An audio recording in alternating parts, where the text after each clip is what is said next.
The irony of politics. The same power that wins elections often writes the script of defeat.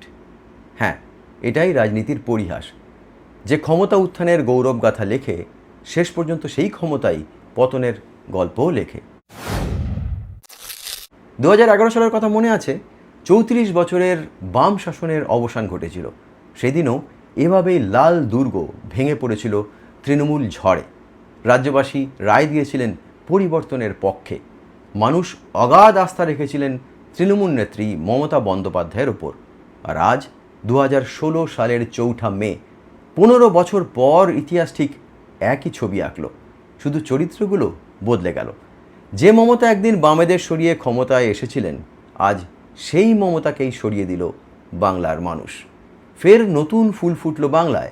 ঘাসফুলকে মুছে দিয়ে রাজ্য জুড়ে পদ্ম ফুলের আভা। গণতন্ত্রের শেষ কথা জনতাই বলে।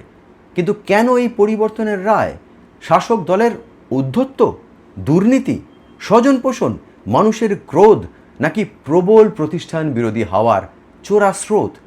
কোন ম্যাজিকেই বা রাজ্য জুড়ে গেরুয়া ঝড় উঠল? আসুন একটু পোস্টমর্টেম করে দেখা যাক।